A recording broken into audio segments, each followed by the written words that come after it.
Hello everyone and welcome to the fifth module of life skills.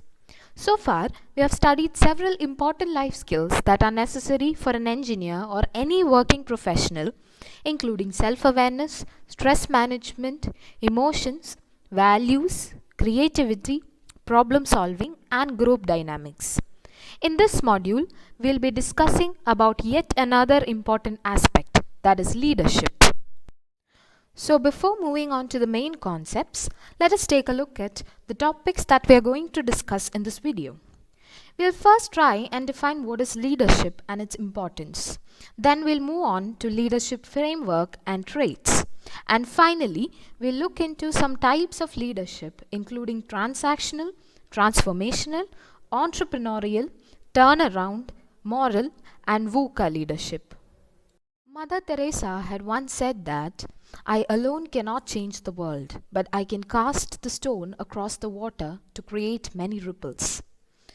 A leader is not someone who marches alone to save the world, but instead, he or she is the person who guides people around them to accomplish a common goal, to create ripples of changes in the world.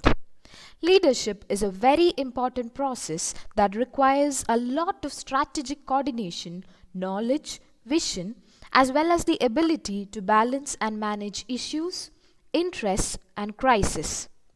Anyone who occupies the position of a boss is not a leader. A leader strives to inspire his followers into fulfilling his vision, to accomplish all the tasks which are assigned to them. There are mainly two types of leaders, formal and informal. A formal leader derives their strength from having official authority within an organizational structure.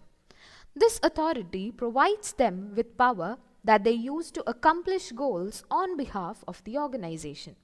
They usually issue commands or mandates to the subordinates.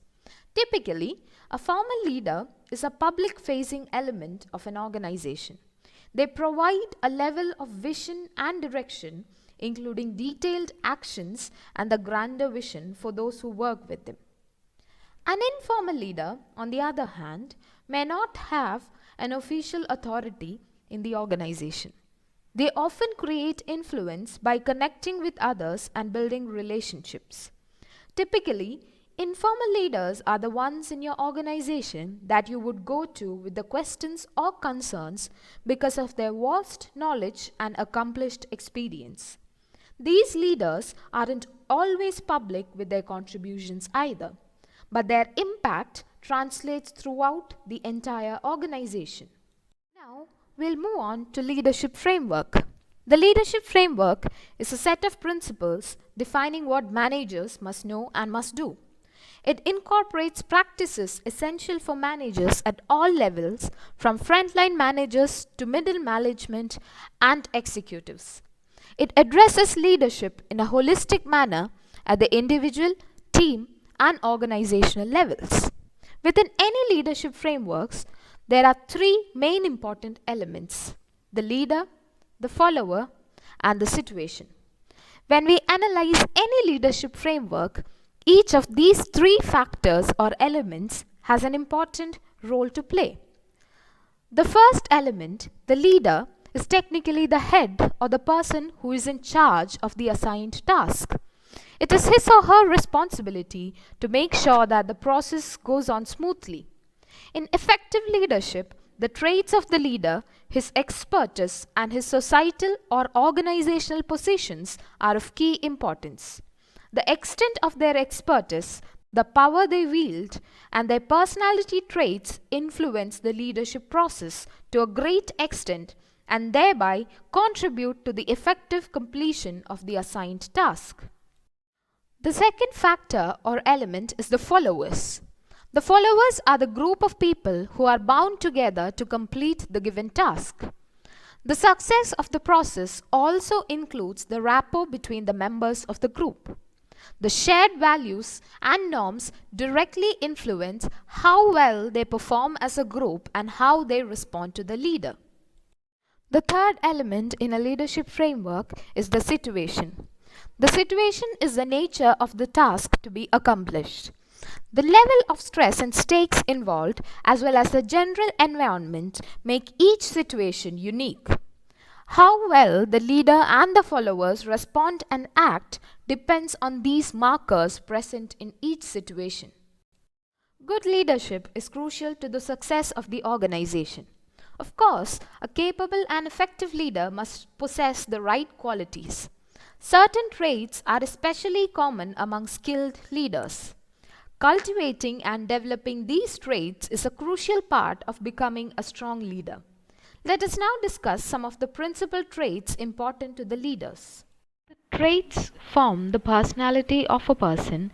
It is difficult to identify the unique set of traits that define a leader, since each situation requires a different response from the leader. But there are some traits that are said to be found consistently in leaders throughout ages. The first trait is influence, or the ability to see the bigger picture and the charisma to influence the followers to move accordingly. Another trait is an acute focus on the results. The leaders should employ strategic thinking, intelligence, and undertake necessary risks to attain the required results. The third important trait is control. The leader should always be equipped to handle any crisis that may arise within his team. He should be self assured and maintain stability to find solutions to any problems or crises that may arise. And finally, the most important trait a leader should possess is support. He or she should always support the followers or the team and help them achieve the results. He or she should always act with integrity, maintain an open mind, and be sensitive to the needs of others. We had mentioned earlier that the personality traits of the leader influences how well he or she manages the situation. The trait theory or approach was one of the earliest attempts to study leadership. The trait model of leadership is based on the characteristics of many leaders, both successful and unsuccessful, and is used to predict leadership effectiveness. The resulting lists of traits are then compared to those of potential leaders to assess their likelihood of success or of failure.